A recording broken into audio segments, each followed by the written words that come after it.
ಸಿದ್ದರಾಮಯ್ಯನವರು ಒಂದು ಅತಿರೇಕದ ಪರಿಣಾಮ. ಈಗ ಪಶ್ಚಿಮ ಬಂಗಾಳದಾಗ ಏನಾಯಿತು, ಮಮತಾ ಬ್ಯಾನರ್ಜಿದು ಇಡೀ ಒಂದು ವೇಳೆ ಇನ್ನೊಮ್ಮೆ ಮಮತಾ ಬ್ಯಾನರ್ಜಿ ಮುಖ್ಯಮಂತ್ರಿ ಆಗಿದ್ದರೆ ಅದು ಬಾಂಗ್ಲಾದೇಶದ ಭಾಗ ಆಗ್ತಿತ್ತು. ಅಂದರೆ ಅಷ್ಟು ದೇಶದ್ರೋಹಿ ಚಟುವಟಿಕೆಗಳು, ಒಂದು ತುಷ್ಟೀಕರಣ ಮತ್ತು ಹಿಂದೂಗಳ ಮೇಲೆ ಅತ್ಯಾಚಾರ, ಮಹಿಳೆಯರ ಮೇಲೆ ಅತ್ಯಾಚಾರ. ನೋಡ್ರಿ, ಒಬ್ಬ ಮಗಳನ್ನು ಅತ್ಯಾಚಾರ ಮಾಡಿದ್ದಕ್ಕೆ ಇವತ್ತು MLA ಆಗಬೇಕಾಯ್ತು. ಅಂದ್ರೆ ಆ ರೀತಿ ಕರ್ನಾಟಕ ನಡೆದಿದೆ. ಇವರು ಸಿದ್ದರಾಮಯ್ಯನವ್ರದ್ದು ಅತಿ ಆಯಿತು ನೋಡಿ. ಎಷ್ಟೋ ಹಿಂದೂ ಕಾರ್ಯಕರ್ತರಿಗೂ ಗೋ ರಕ್ಷಣೆ ಸಲುವಾಗಿ ಅವ್ರದ್ದು ಹತ್ಯೆಗಳಾಗ್ಯಾವ ಮತ್ತು ಎಷ್ಟೋ ಸಲ ಅವ್ರ ಮ್ಯಾಗೂ ದಾಖಲೆಗಳಾಗ್ಯಾವ. ಅವ್ರೂ ಸಹ ಸಮಾನ, ನೀನು ಜಾತ್ಯತೀತ ಇತ್ತಂದ್ರೆ ಎಲ್ಲರನ್ನೂ ನೋಡ್ಬೇಕಲ್ಲ.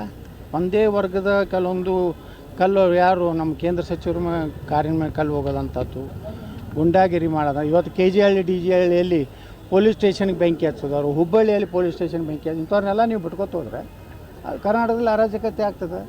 ಮುಂದೆ 2028ಕ್ಕೆ ನಿಮ್ಮನ್ನ ಕಾಂಗ್ರೆಸ್ನ ಬುಡ ಸಹಿತ ಜನ ಕಿತ್ತೋಗಿತ್ತಾರೆ. ಅಲ್ಲ, ಇದು ಕ್ರೈಮ್ ಮಾಡಲಿಕ್ಕೆ ಮತ್ತೆ ಪ್ರೋತ್ಸಾಹ ಕೊಟ್ಟ ನೋಡ್ರಿ. ಈಗೆಲ್ಲ ನೀವು ಕೇಸ್ ತಗೋತ ಹೋದರೆ ಇದನ್ನು ನೋಡ್ರಿ, ಈಗ ಅದನ್ನು ಕೋರ್ಟ್ನಾಗ ಚಾಲೆಂಜ್ ಮಾಡ್ತಾರೆ. ಇಂಥ ಪ್ರಕರಣಗಳಲ್ಲೆಲ್ಲ ಹೆಂಗೆ ಬೇಕಾದಂಗೆ ನಾವು ಬೇಜವಾಬ್ದಾರಿತನ ತಗೊಳಕ್ಕಾಗೋದಿಲ್ಲ. ನ್ಯಾಯಾಲಯ ಅನ್ನೋದು ಒಂದು ಐತಿ ದೇಶನಾಗ. ಎಷ್ಟೋ ಪ್ರಕರಣಗಳು ತೊಗೊಂಡಿದ್ದು ಮತ್ತು ವಾಪಸ್ ಸುಪ್ರೀಂ ಕೋರ್ಟ್ ತನಕ ಅದನ್ನು ಇದು ಮಾಡ್ಯಾರ, ಇದು ಮಾಡ್ಬೇಕಂತ ಹೇಳಿ. ಇಂಥದ್ರ ಬಗ್ಗೆ ವಿರೋಧ ಖಂಡನೆಗೆ ಮೂಲ ಸೀಮಿತ ಆಗಿರೋ ಹೊರತಾಗಿ ವಿರೋಧ ಪಕ್ಷ ಸಂಪೂರ್ಣ BJP ಒಳಗಂತೂ ನಾಯಕತ್ವದ ದೊಡ್ಡ ಕೊರತೆ ಆಗೈತಿ.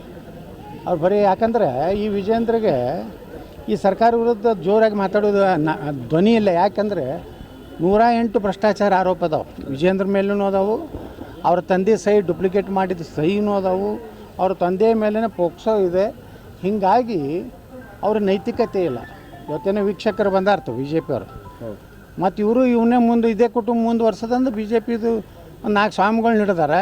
ಅವರಿದ್ರೆ ಹೋಗಿ ಯಡಿಯೂರಪ್ಪ ಯಾವ ಕರಿತಾನೆ ಹೋಗಿ ತಲೆ ಮೇಲೆ ಕೈ ಇಡ್ತಾರೆ. ಅವ್ರ ಕಡೆಯಿಂದ ಪ್ರೈಮ್ ಮಿನಿಸ್ಟ್ರಿಗೆ ಅಮಿತ್ ಶಾ ಫೋನ್ ಮಾಡಿಸ್ತಾರೆ. ಒಂದು ವೇಳೆ ವಿಜೇಂದ್ರ ತೆಗೆದ್ರೆ ಹುಷಾರ್, ನಾವು ಲಿಂಗಾಯತರ ವಿರುದ್ಧ ಮಾಡ್ತೀವಿ. ಈ ಸ್ವಾಮಿಗಳು ಮಾತು ಕೇಳಿ ಯಾರು ರಾಜಕೀಯ ಮಾಡ್ತಾರೆ?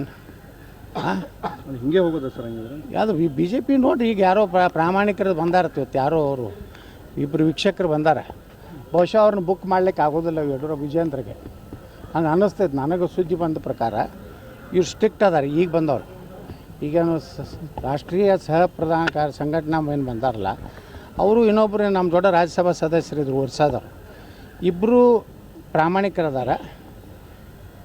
ಅವರು ಏನಾರೇ ಪ್ರಾಮಾಣಿಕವಾಗಿ ಈ ಕರ್ನಾಟಕದ ಪರಿಸ್ಥಿತಿ ಕೊಟ್ಟರೆ ಕರ್ನಾಟಕದಲ್ಲಿ BJP ಉಳಿತೈತೆ. ಮತ್ತು ಇದೇ ಭ್ರಷ್ಟ ಕುಟುಂಬನೇ ಮುಂದುವರ್ಸಿದ್ರೆ BJPನೂ ಈಗ ನಿಮಗೇನಾದರೂ ಮಾತುಕತೆ ಆಗಿದೆ? ಇಲ್ಲ, ನನಗೇನು ಮಾತುಕತೆ ಆಗಿಲ್ಲ. ಬರೀ ಇವರು ಏನು ಮಾಡ್ಯಾರ, ಒಂದು 35 ಮಂದಿ ನಟ ಸೆಲೆಕ್ಷನ್ ಮಾಡ್ಯಾರ.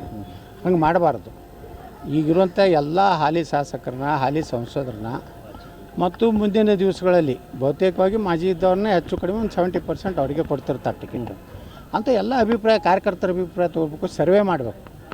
ಅಲ್ಲಿ ಯಾರ ಪ್ರಧಾನ ಏನು ಅವರು ರಾಜ್ಯ ಏನು ಪದಾಧಿಕಾರಿಗಳು ಅದಾರಲ್ಲ, ಅವರೆಲ್ಲ ಅವ್ನ ಚಮಚಗಳು ಅದಾರ.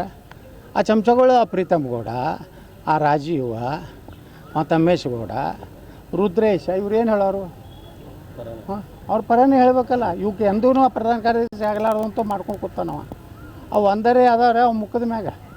ಇವ್ರ ಪಕ್ಷ ಕಟ್ಟೋರ ಅನ್ನಿಸ್ತೈತೆ. ಯಾವ ಸರ್ನೂ ತಳ್ಳಳ್ಳಿ ಅತ್ತ ಎಲ್ಲದು ಅವನ ವ್ಯವಸ್ಥೆ ಮಾಡು, ರಾತ್ರಿ ವ್ಯವಸ್ಥೆ ಮಾಡು ಗ್ಯಾಂಗ್ ಅದು ವಿಜೇಂದ್ರಗೆ. ಅಂಥವ್ನು ತೊಗೊಂಡು ಪಾರ್ಟಿ ಕಟ್ಲಕ್ಕ ಏನು ಮಾಡ್ಲಕ್ಕತ್ತಾನೆ. BJPನ ಹಾಳು ಮಾಡ. ಅಲ್ಲಿ ಮೋದಿಯವರು ಹಗಲ ರಾತ್ರಿ ದುಡಿತಾರೆ.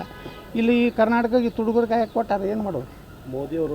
If you like this video, ಬೇಗ ಲೈಕ್ ಮಾಡಿ, ಕಾಮೆಂಟ್ ಮಾಡಿ, ಶೇರ್ ಮಾಡಿ ಹಾಗೂ ಯೋಯೋ ಟಿವಿ ಕನ್ನಡವನ್ನು ಸಬ್ಸ್ಕ್ರೈಬ್ ಮಾಡಿ.